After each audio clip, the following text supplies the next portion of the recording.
அதாவது first semester second semester ரெண்டா பிரிக்கிறாங்க ஒரு வருஷத்தை. முதல் ஆண்டுக்கு வந்த ட்ரெய்னர் பாத்தீங்கன்னா அந்த மேடம் உங்களுக்கு என்னன்னா அதாவது எப்படி நாம கிராமட்டிக்கலா இங்கிலீஷை நாம கத்துக்கணும் அப்படிங்கிறது சம்பந்தமா ஒரு சிலபஸ் ஓரியன்டா ஒரு சப்ஜெக்ட் ஃபுல்லா போற மாதிரி இருக்கும் ஃபுல்லா. ஏன்னா அது உங்களுக்கு தேவை. படிப்பு ஓரியன்ட் என்ன சொல்றது எக்ஸாம் ஓரியன்ட் அந்த மாதிரி போகும். இப்போ செகண்ட் செமஸ்டர்ல பாத்தீங்கன்னா எந்த எக்ஸாம் எழுதி நீங்க பாஸ் பண்ணதுக்கு அப்புறம் ஒரு வேலைக்கு போக போறீங்களோ அந்த வேலையில ஒரு இன்டர்வியூ இருக்கும். ஒரு எக்ஸாம்பிளுக்கு ஒரே ஒரு விஷயம் சொல்றேன். ஆல் இந்தியா ரேங்க் ஐஏஎஸ் அப்படிங்கறது ஒரு மேடம் ஒருத்தவங்க சக்சஸ் பண்ணி அகில இந்திய அளவுல 1000 பேர் எழுதின பரீட்சையில 2வது ரேங்க் வாங்கியிருக்காங்க. பரீட்சை கிட்டத்தட்ட 4 வருஷமா படிச்சிருக்காங்க. அந்த படிப்புக்காக சக்சஸ்ஃபுல்லா முடிஞ்சு all India rank second place பண்ணிட்டாங்க. பட் எப்படி வந்திருப்பாங்க நினைக்கிறேன்? அவங்க போயிட்டு ஃபர்ஸ்ட் எக்ஸாம்லாம் எழுதிருப்பாங்க. அந்த எக்ஸாம் தேவையான சிலபஸ் எல்லாம் படிச்சிருப்பாங்க. பரீட்சை எழுதி கிளியர் பண்ணியாச்சு. அப்புறம் இன்டர்வியூ ஒரு போர்டு இருக்கும். இன்டர்வியூ போய் அட்டெண்ட் பண்ணிருப்பாங்க. அந்த இன்டர்வியூவை எப்படி ஃபேஸ் பண்ணணும்ங்கிறதுக்கு ஒரு கோச்சிங், ஒரு ட்ரைனிங் அவங்க அட்டெண்ட் பண்ணிருப்பாங்க. அதெல்லாம் டெல்லி, சென்னை, டெல்லி இந்த மாதிரி முக்கியமான இடங்கள்ல அதுக்கு உள்ள அந்த இன்டர்வியூ இருக்கும். கிளாஸஸ் அட்டெண்ட் பண்ணிருப்பாங்க, ட்ரைனிங் எடுத்திருப்பாங்க. அந்த ட்ரைனிங்லாம் அவங்க நல்லா அட்டெண்ட் பண்ணதுனால தான் அவங்களுக்கு அந்த ரேங்க் கிடைக்குது. அவங்க அடுத்த ஒரு ஏதோ ஒரு இடத்துல சப் கலெக்டரா போஸ்டிங் ஆவாங்க. அவங்க அதுக்கப்புறம் ஒரு 5-6 வருஷத்துலயோ 10 வருஷத்துலயோ டிஸ்ட்ரிக்ட் கலெக்டர் ஆவாங்க. ஃபர்தரா ஃபியூச்சர்ல செக்ரட்டரி லெவலுக்கு போவாங்க. இது ஒரு எக்ஸாம்பிளுக்காக நான் சொன்னேன்.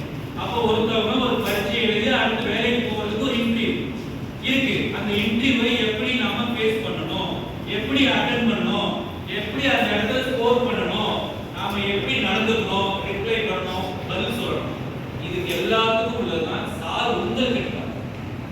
நீங்க ஒரு வேலைக்கு டிப்ளமோ முடிச்சிட்டு ஒரு இன்ஜினியரிங் லெவல்ல இருக்கீங்க.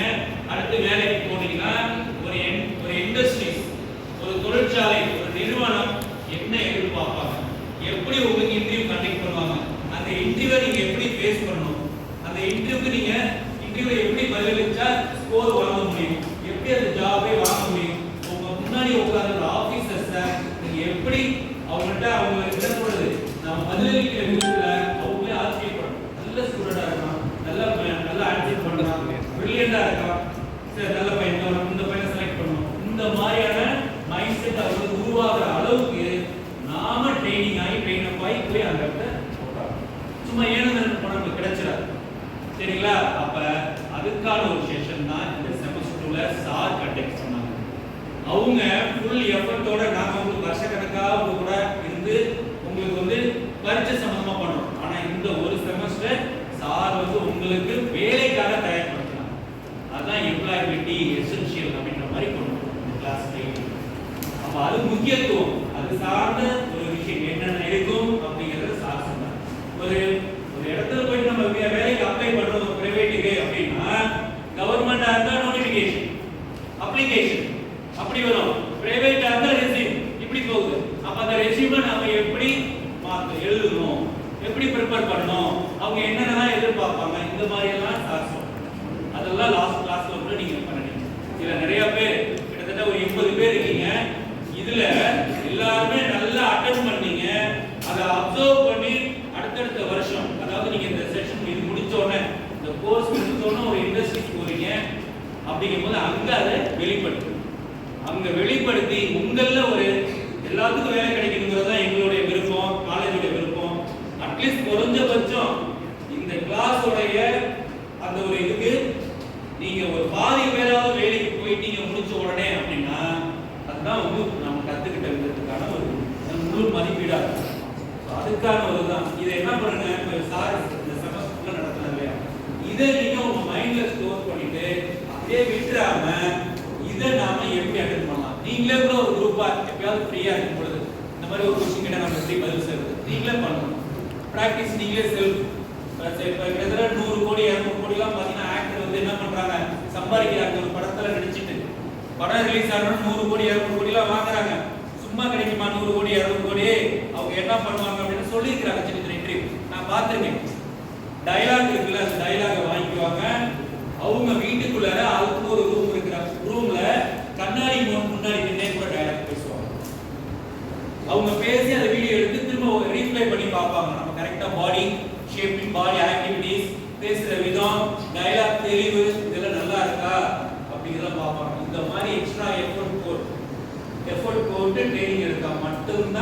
ஃபியூச்சர் நம்ம கையில் இருக்கும், சக்சஸ்ஃபுல்லா இருக்கும். புரியுதா?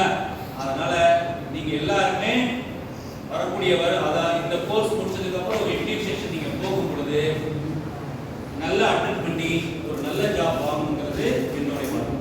இது இந்த சிலபஸ் சம்பந்தமா உங்களுக்கு கிடைச்சது.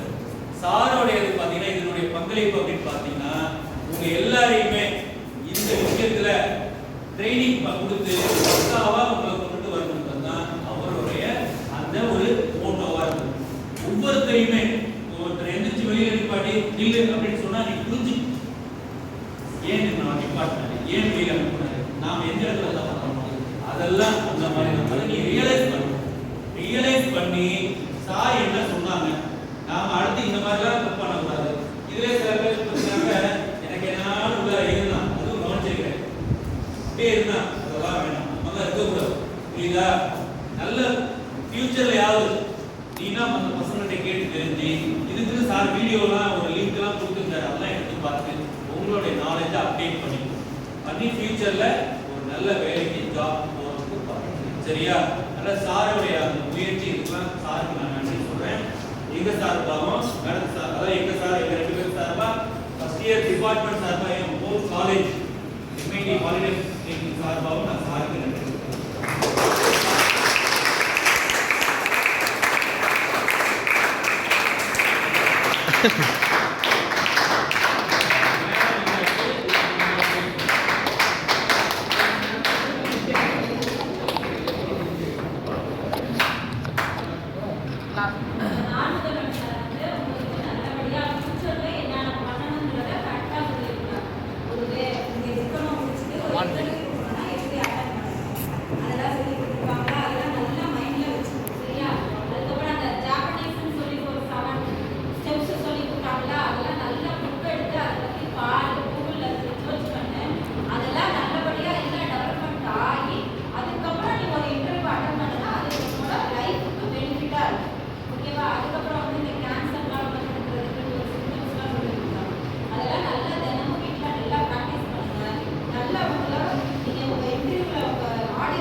அழகாக ஒரு பத்து கேமரா திரும்புமா.